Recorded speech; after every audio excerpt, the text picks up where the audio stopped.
Bem-vindos todos vocês ao WW Especial. A pergunta aqui é a que todo mundo se faz. Como é que vai ser a economia no comecinho do próximo mandato? Não importa se é Bolsonaro, Lula, qualquer outro que seja o vencedor das eleições no fim de semana que vem. O que vai acontecer para essa pessoa que for o mandatário, vence a eleição presidencial? Que tipo de economia que ele pega de cara? Vocês vejam, a pergunta é mais restrita, não é os desafios em sentido amplo da economia brasileira, mas é quem senta no Palácio do Planalto a partir de janeiro de 2023 vai encarar o quê do ponto de vista da economia? 3 são os nossos participantes aqui no WW Especial, como sempre. Como sempre, vou pegar meu óculos para ler minha cola e não errar as afiliações e nomes. Agradeço ao Luiz Fernando Figueiredo, CEO da gestora de recursos Mauá Capital, ex-diretor de política monetária do Banco Central e diretor da Ambima. Luiz, obrigado pela participação. Agradeço a Aúd Cunha, doutor em economia, ex-secretário da Fazenda Rio Grande do Sul, ex-diretor do JP Morgan, ex-sócio do BTG Pactual, é nosso especialista CNN para assuntos econômicos. Samuel Pessoa, nosso terceiro participante na roda, doutor em economia pela USP, pesquisador do Instituto Brasileiro de Economia da Fundação Getúlio Vargas, chefe de pesquisa do Julius Baer Family Office. Igualmente, obrigado, Samuel, por poder participar. Luiz Fernando, o cara que sentar lá vai pegar o quê? E desculpa, pode ser uma mulher, pode ser a Simone Tebet, eu não quero aqui... Sem dúvida. Não quero aqui, desculpe o meu lapso. Eu estou considerando aqui, vício profissional, os 2 favoritos nas pesquisas. Pega o quê em janeiro? Bom, do ponto de vista da economia, vai pegar a economia bem, né? Esse ano a economia vai ter crescido 3%. O ano que vem, os economistas em geral estão muito pessimistas. Eu não estou tão pessimista assim, eu acho que a gente cresce mais de 1%. O desemprego vai estar abaixo de 9%, vai estar em 8% e alguma coisa. Há quanto tempo a gente não vê isso, né? Foram feitas muitas reformas que vão dar o seu resultado, vão começar a dar daqui para frente. No lado de infraestrutura, tem um pipeline enorme de investimentos a serem feitos nos próximos 10 anos, principalmente nos próximos 5 anos. A formação de capital, né, o investimento saiu de 16 para 19, então provavelmente a gente está falando aí de uma economia que cresce mais. Então, do ponto de vista da economia, vai pegar uma economia bem. Tem um desafio no lado fiscal, que tem uma série de coisas que ficaram represadas para o ano que vem, que tem que ser cuidadas, mas vai pegar uma economia que está indo bem. Ótimo, tem uma série de aspectos que você mencionou. A gente tem tempo ao longo do programa de ir um por um, para ter oportunidade do Aúd e do Samuel responderem da mesma pergunta aberta genérica. Pega o que em janeiro de 2023 o próximo presidente? Eu concordo com o Fernando que nós vamos ter uma economia que vem no momento bem em termos de taxa de desemprego, crescimento econômico, melhor do que se esperava no início do ano. Acho que isso é um acordo entre os economistas, entre o mercado.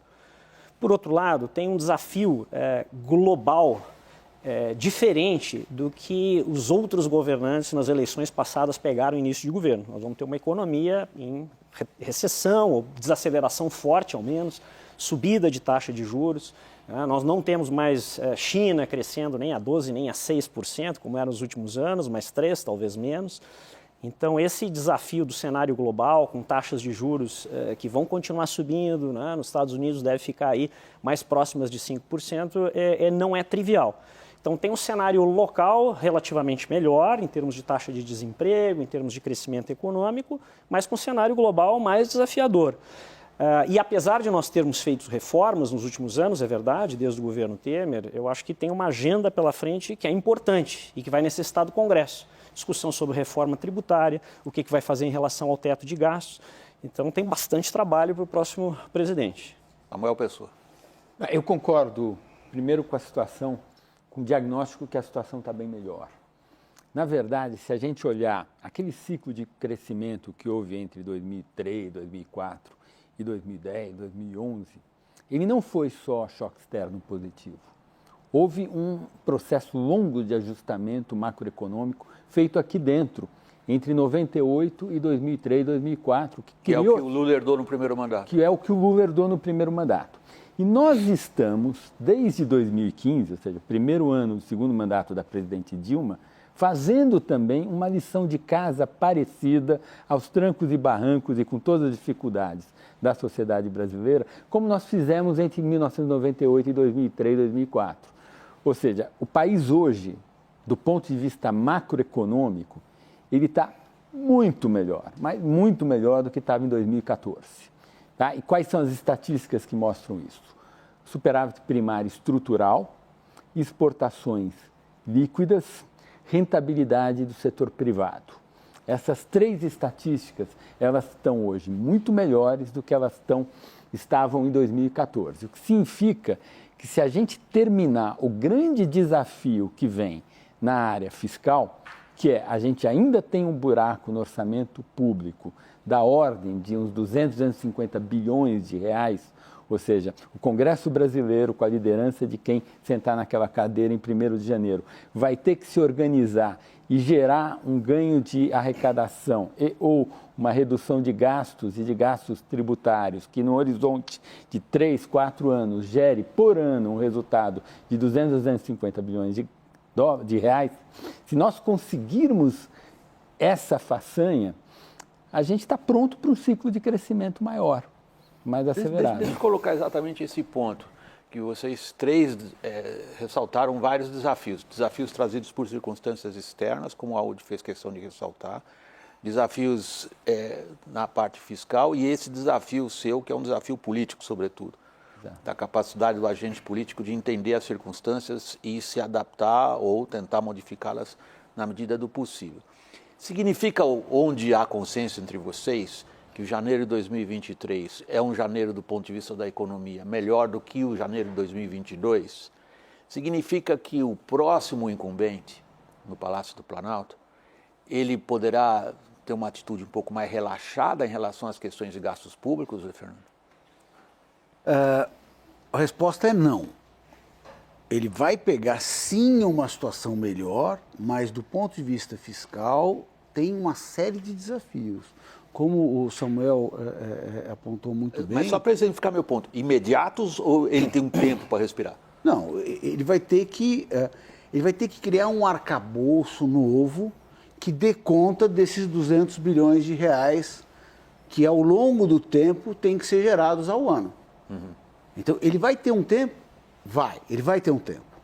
Mas, assim, na medida em que ele não arranje esse novo arcabouço, o tempo vai acabar. Porque a vida... Desculpa, só para finalizar, a vida na economia, ela depende muito de expectativas. Então, se o sistema não tiver a expectativa de que esse problema será solucionado, mesmo que não imediatamente, mas ao longo do tempo, as coisas pioram no curto prazo. Não, perfeito. O que o Fernando está dizendo é que a política fiscal ela tem uma importância imensa, que é garantir a perspectiva de solvência, né, que o setor público, ao longo do tempo, gerará recursos para que a dívida pública não cresça em bola de neve. Ok, isso é um impacto da dívida da política fiscal sobre a economia. Mas tem um segundo impacto da política fiscal sobre a economia que não é mediado pelas expectativas de solvência, queda de risco e segurança. É um impacto direto da política fiscal sobre o equilíbrio entre oferta e demanda.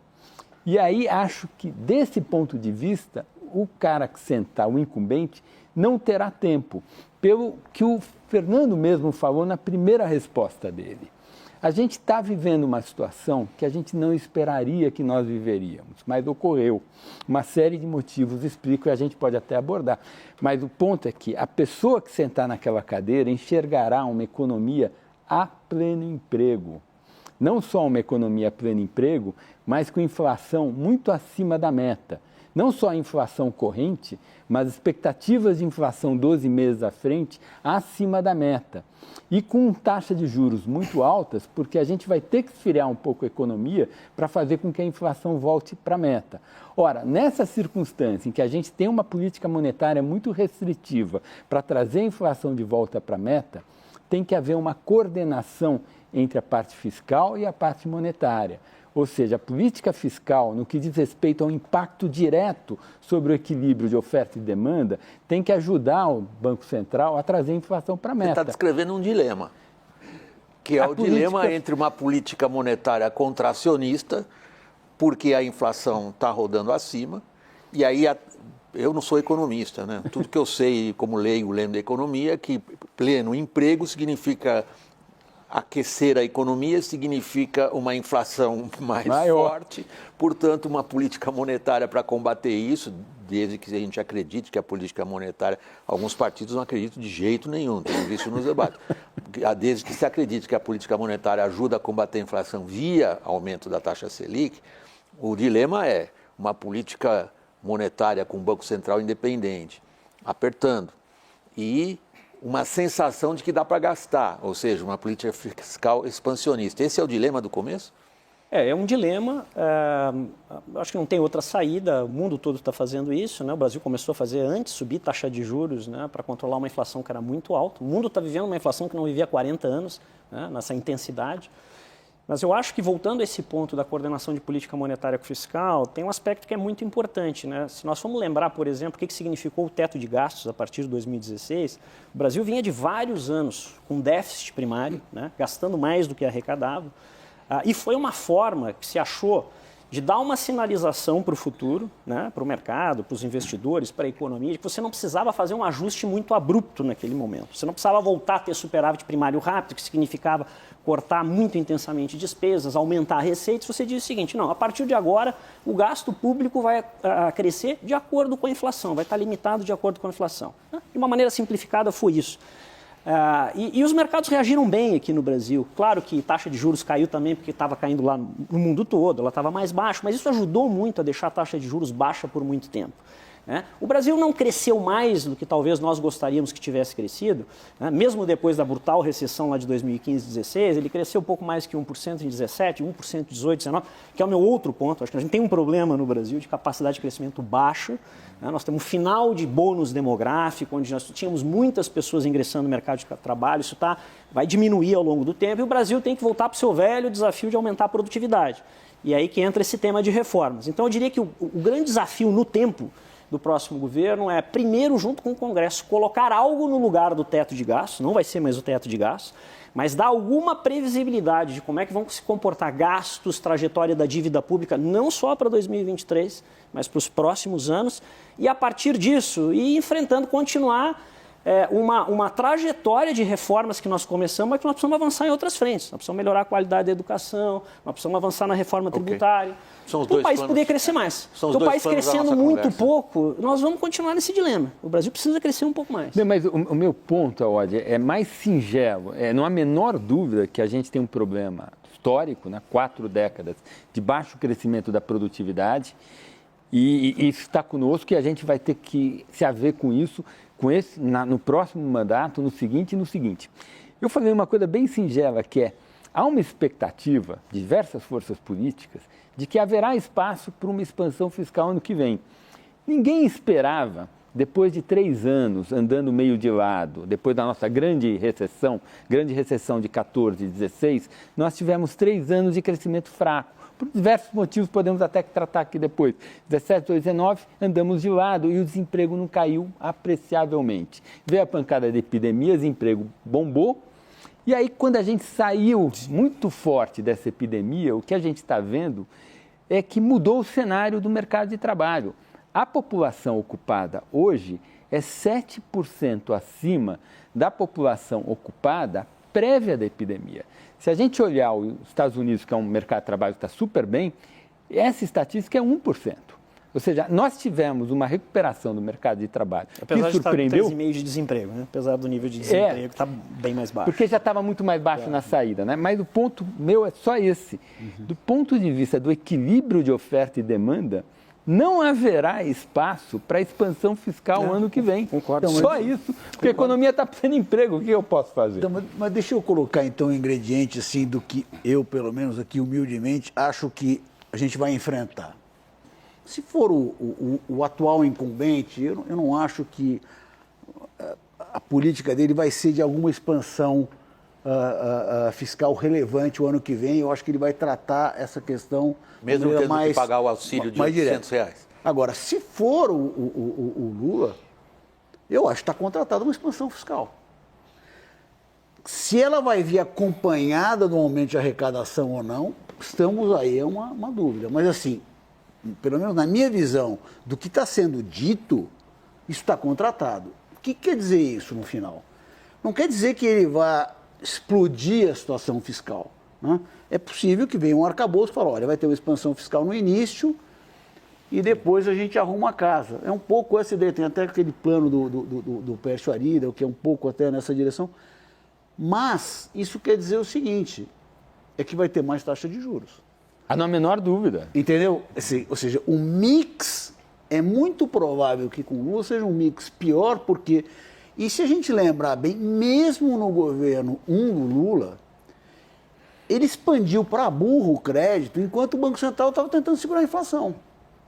Então, assim, eu acho que esse dilema vai dar mais taxa de juros com mais expansão fiscal, se for o Lula. Então, eu quis trazer esse ingrediente porque eu acho que é para aí que nós estamos indo. Ou para o governo atual, que ele vai tratar dessa questão, está com toda a cara que ele vai continuar nessa direção, mas se for o governo Lula, esse dilema vai estar aí colocado. Eu acho que tem um outro ponto também que é importante, que é o seguinte, tem um consenso hoje de que se terá algum waiver fiscal, né? A questão toda é que tamanho dessa licença para se gastar mais e por quanto tempo, né? E com que estrutura que se coloca junto com a licença. É um tamanho de 100 bilhões, vai acomodar aí 50 bi a mais que se precisa para o auxílio emergencial, né, de R$600. Depois vai ter mais algum... Certamente eu acho que, né, eleito Lula vai ter algum programa adicional para famílias de renda mais baixa. Tudo isso vai custar dentro do ponto de vista do orçamento. Isso aí vai ser quanto? 100, 150, 200? A gente escuta de vez em quando até mais do que 200 milhões. Vai ter um programa também na parte de infraestrutura, né, ou não? Então, assim, agora tudo isso não é só o tamanho desse waiver. Eu acho que assim, essas coisas vão ter que caminhar junto. Qual é o desenho novo? Está se falando aí em ter alguma meta para superávit primário e para o tamanho da dívida pública. Então, em situações onde a dívida pública cresce relativamente sob controle, se teria uma licença para aumentar um pouco o gasto. Eu confesso que tenho receio de todas as alternativas que eu estou vendo agora. Acho que o que funcionou no teto de gasto justamente foi uma rigidez e que nós vimos que com o passar do ano se descobrem mecanismos para se ir flexibilizando. Então, eu acho que essa é a grande pergunta hoje. Deixa eu fazer a provocação, então, ouvindo com muita atenção o que vocês estão dizendo. Dado o dilema que o próximo ali vai ter que enfrentar, é só a rigidez do controle de gastos públicos que cria aquilo ao que o Luiz Fernando se referiu mais de uma vez, a expectativa. Fornece uma outra expressão dele também, o arcabouço, e permite resolver rápido isso que o Samuel Pessoa está dizendo. Não vai dar tempo não de ficar pensando muito no que vai fazer, Samuel. Porque as duas candidaturas principais estão evitando falar de rigidez. Essa questão tem nuance. Eu já volto para a rigidez.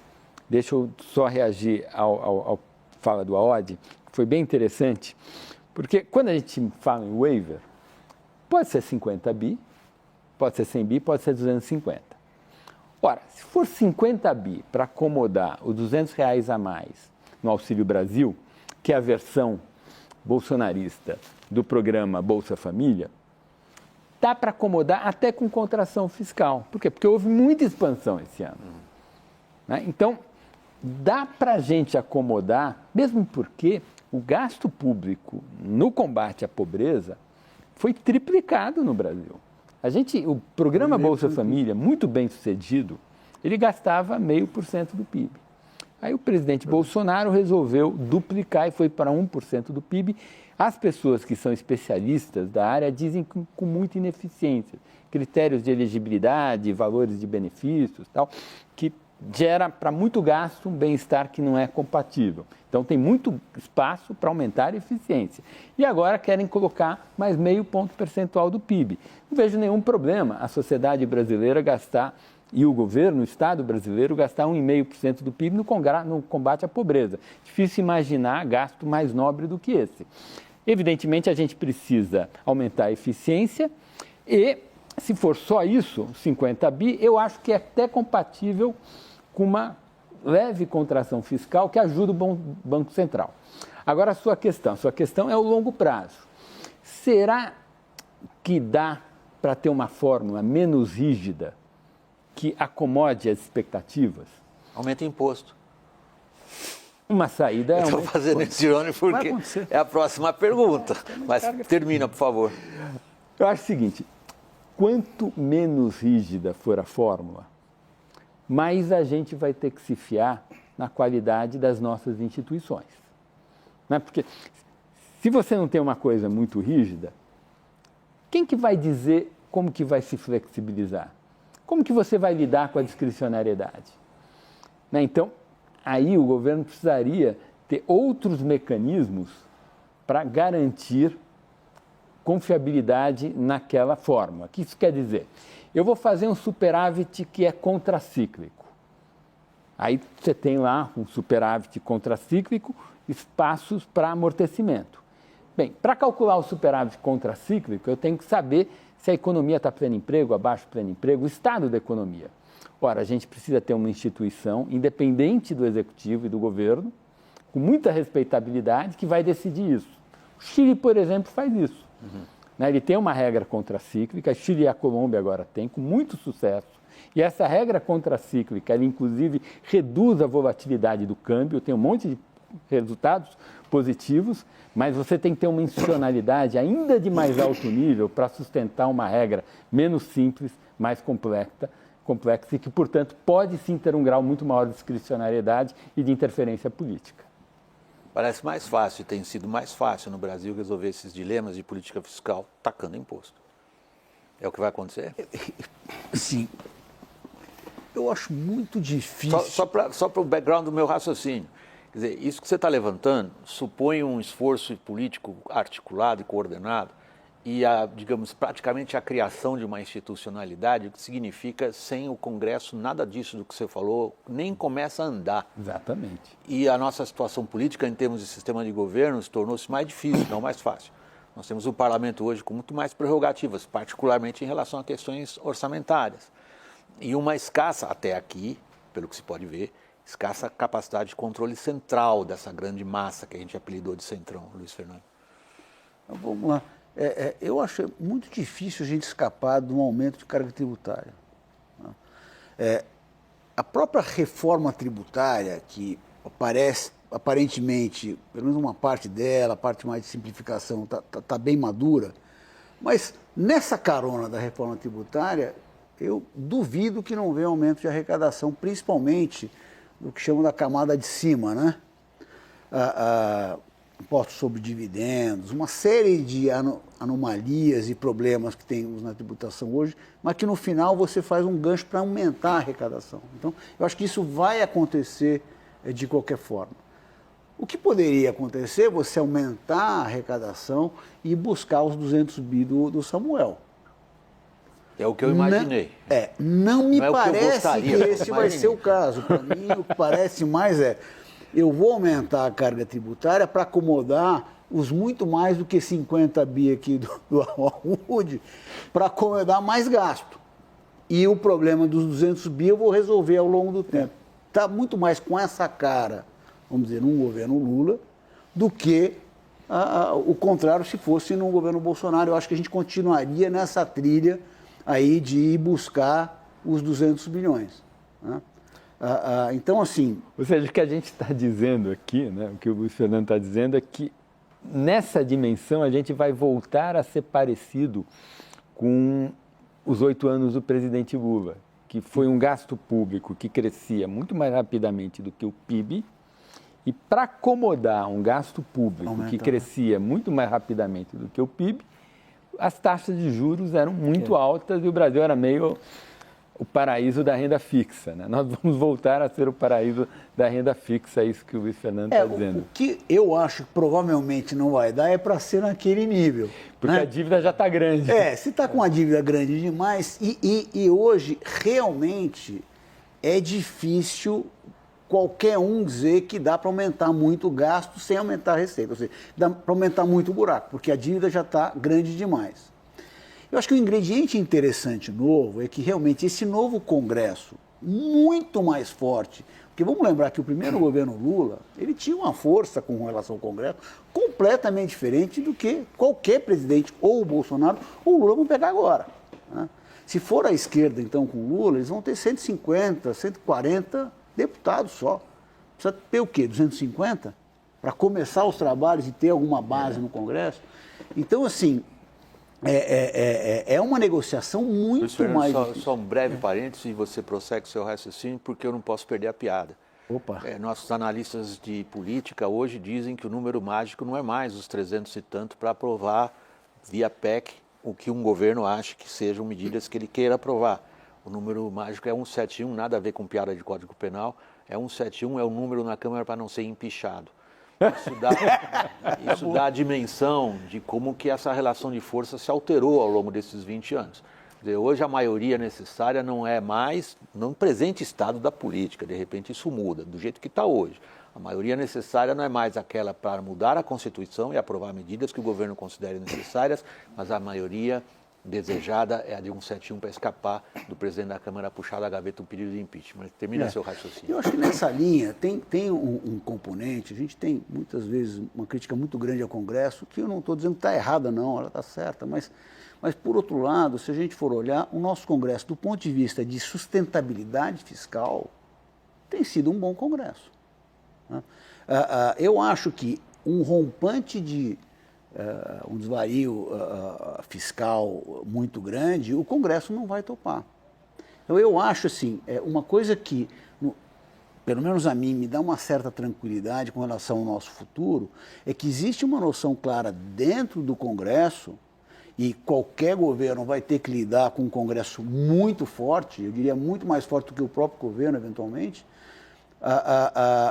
de que, olha, não dá para brincar mais com o tamanho da dívida, porque o que eu acho que o Congresso aprendeu de muitos anos para cá é o seguinte: eu não preciso de um novo orçamento, o que eu preciso é controlar o orçamento atual, que já é muito grande, que é o que o Congresso faz hoje, né? Temos as emendas secretas, quer dizer, um negócio assim absolutamente maluco, eu diria que inclusive antiético, mas assim, ele tem um controle sobre os gastos muito grande, né?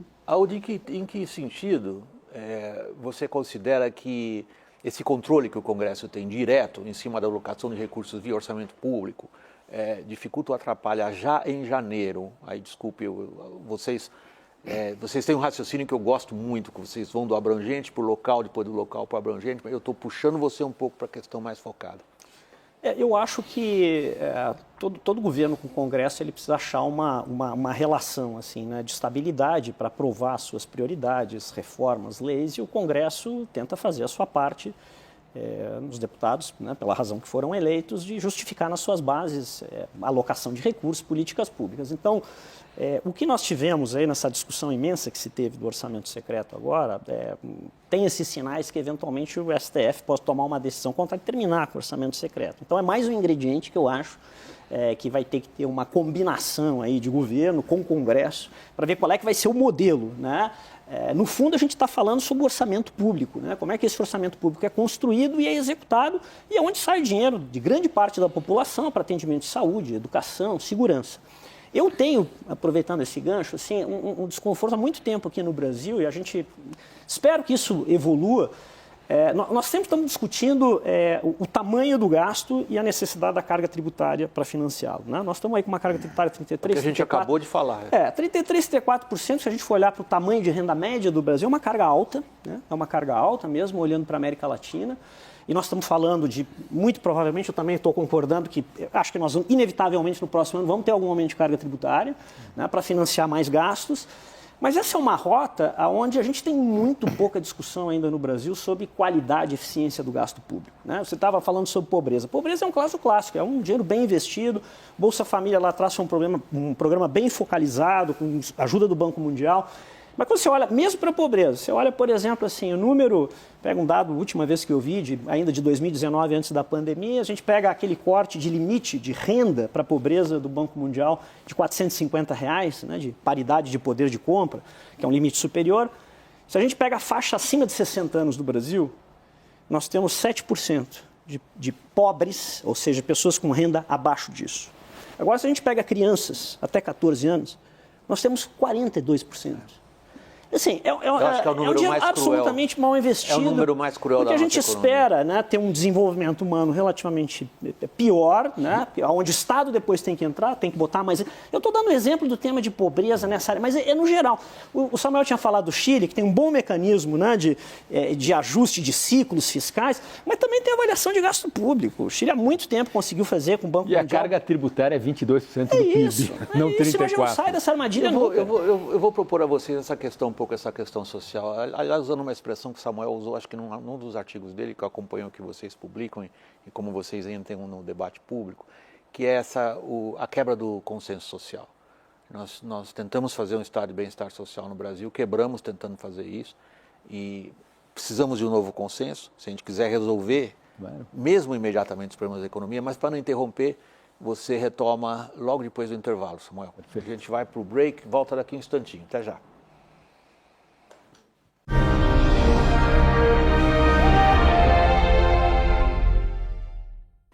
Bem-vindos todos vocês de volta ao WW Especial, discutindo nessa edição que vai pegar o novo presidente em janeiro em termos de economia. A pergunta que ficou parada no ar ao final do primeiro segmento, Samuel prometia que a palavra seria devolvida a você.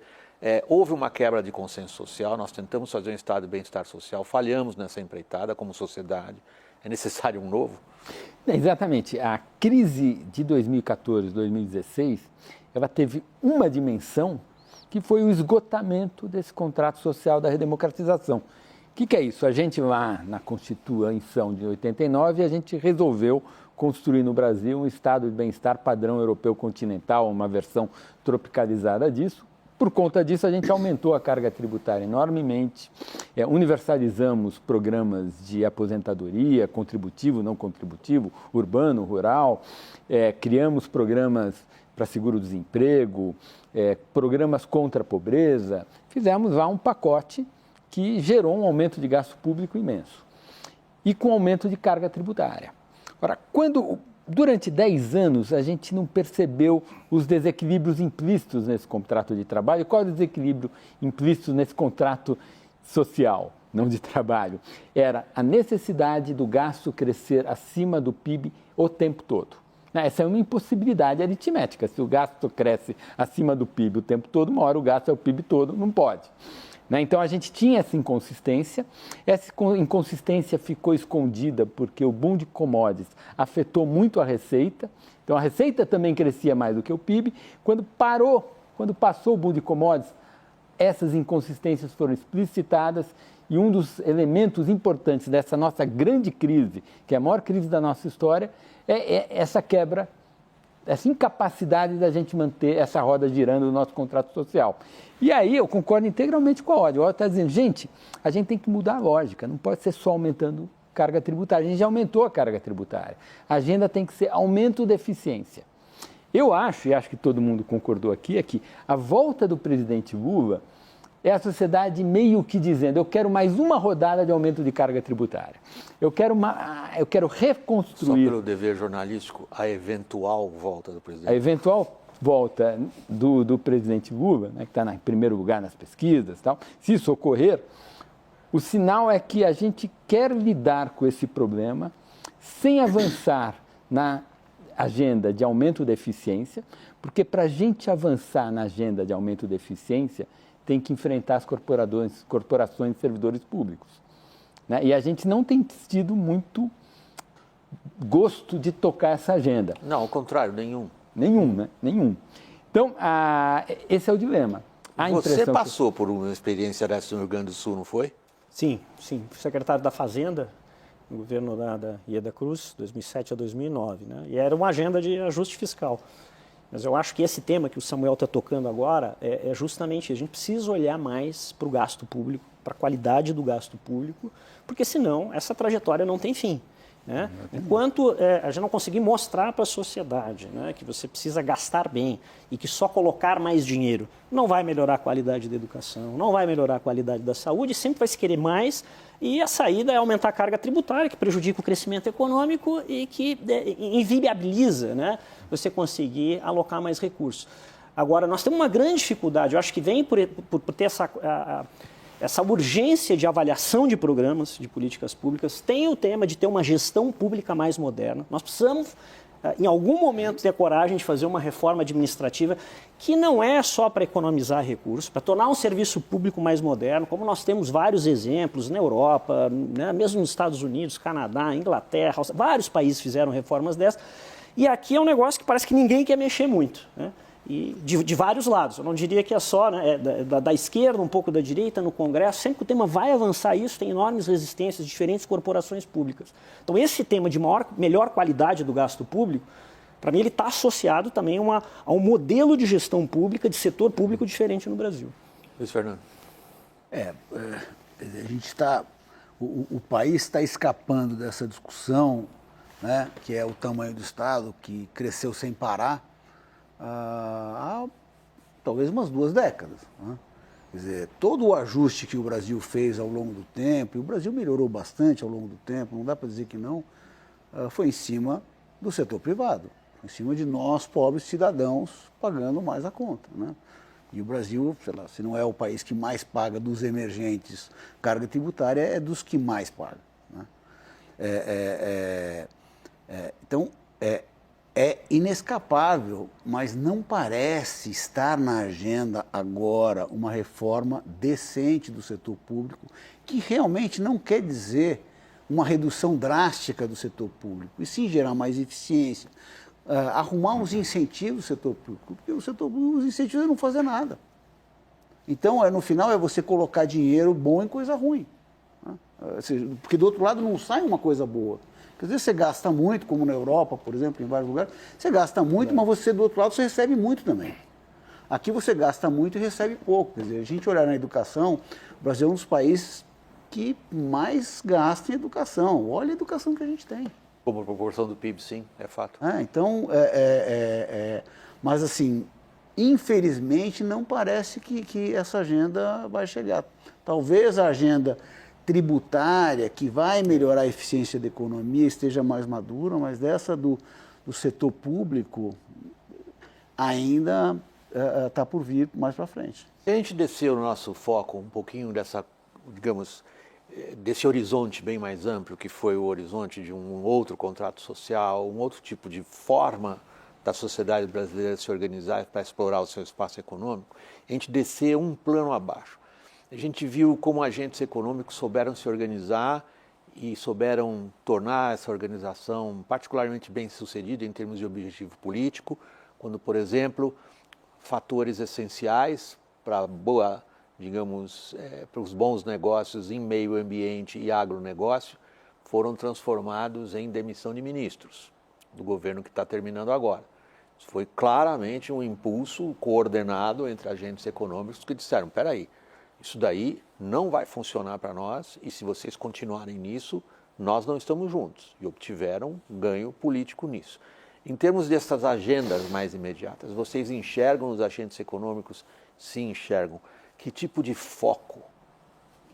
Eu diria que a sociedade civil, ela começou a sentir que é com ela.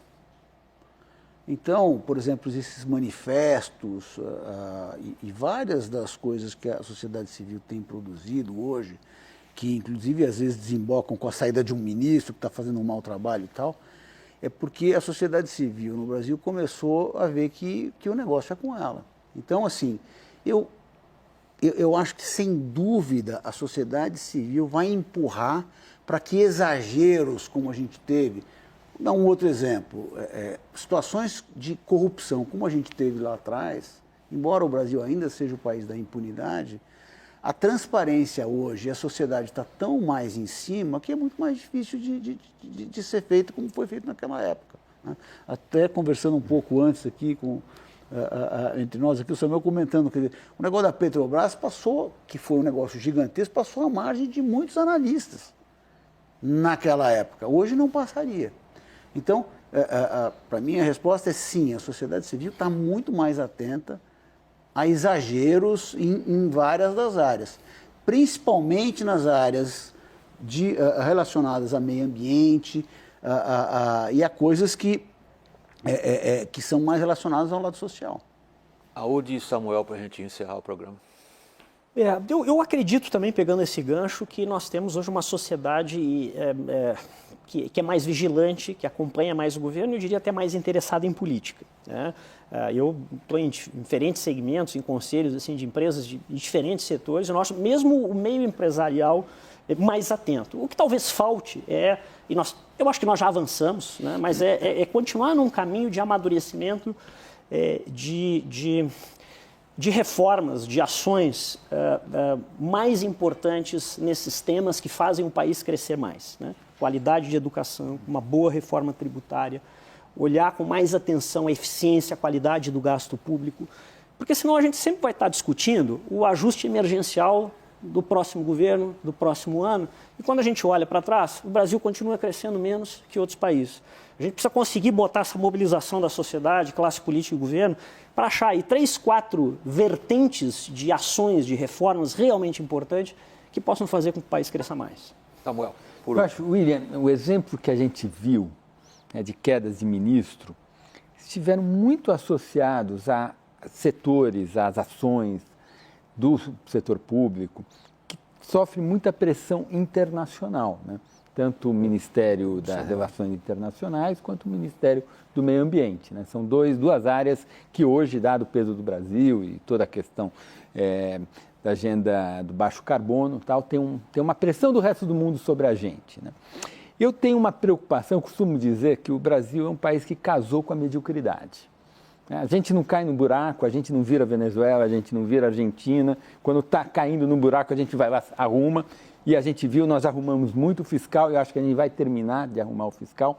Mas a dúvida é, o Congresso brasileiro e a sociedade brasileira vai conseguir mudar a lógica de funcionamento da nossa política, que tem dado muito peso aos grupos de pressão, aos grupos particulares da sociedade, e pouco peso ao interesse difuso, ao interesse coletivo, né? A gente viu nos últimos 30, 40 anos esse desequilíbrio, né? Por algum motivo que nenhum cientista político até hoje conseguiu me explicar, tem alguma coisa no funcionamento do sistema político brasileiro que faz com que o nosso sistema político seja mais refém da lógica particular dos grupos de pressão do que outros sistemas políticos, inclusive, estou falando da Ásia, não, estou falando dos nossos vizinhos. Uma grande ideia para o próximo. Perto. Vamos pegar 3 cientistas políticos e provocá-los com isso. Eu já perguntei para vários, eles não conseguem me explicar. E ver se a releitura de Raimundo Fauro, 1957, Os Donos do Poder, ainda é atual ou não. Bela. Tá, então, nesse sentido, mais a médio prazo, eu tenho um certo pessimismo. Apesar de eu estar mais otimista com relação